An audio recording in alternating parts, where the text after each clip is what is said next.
સમાચાર પર નજર કરીએ। હજુ 3 દિવસ આકાશમાંથી તાપનો થશે તોપમારો। રાજકોટ ગુજરાતનું 44 ડિગ્રી સાથે સૌથી ગરમ શહેર। ગુજરાતમાં હીટ વેવે આકરો રાઉન્ડ શરૂ કર્યો છે। આકાશમાંથી જાણે તાપનો તોપમારો થઈ રહ્યો હોય તેવું લાગે છે। આ વખતે એપ્રિલમાં પ્રથમવાર પારો 45 ડિગ્રીએ પહોંચી જતા હાહાકાર મચી ગયો છે।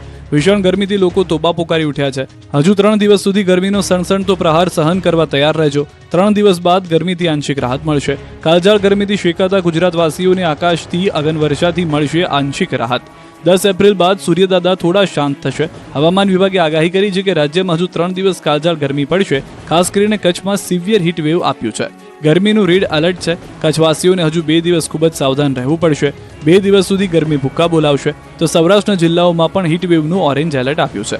ઉત્તર ગુજરાતના જિલ્લામાં પણ ગરમીનું યલો એલર્ટ આપ્યું છે। બનાસકાંઠા સાબરકાંઠામાં યલો એલર્ટ અપાયું। અમદાવાદમાં હજુ 2 દિવસ પારો 43 ડિગ્રી આસપાસ રહી શકે છે।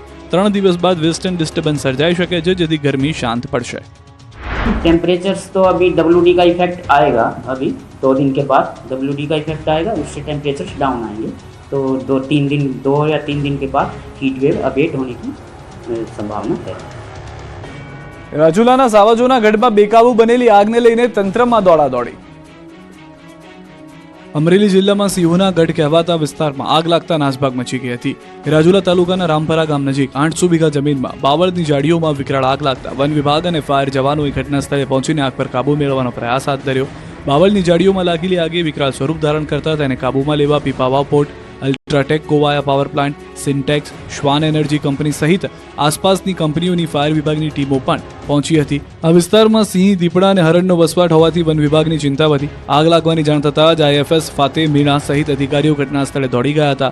આગથી સિંહ સહિત કોઈ પણ પ્રાણીને નુકસાન ન પહોંચે માટે ફાયર વિભાગની ટીમો સાથે વન વિભાગના અધિકારીઓ વિશેષ તકેદારી રાખીને આગ પર કાબુ મેળવવાનો પ્રયત્ન કર્યો। કલાકોથી આગ લાગતી હોવાના કારણે સિંહોના રહેઠાણ બળીને ખાખ થયા। જોકે આ આગની ઘટનાથી સિંહો સહિત અન્ય કોઈ પણ પ્રાણીને નુકસાની કોઈ પણ જાતની થઈ નથી। આ બાજુ દ્વારકાના ભાડધર ગામે સ્મશાનમાં લાકડામાં આગ લાગી હતી। આગ લાગતા સ્થાનિકોમાં અફરાતફરી મચી ગઈ।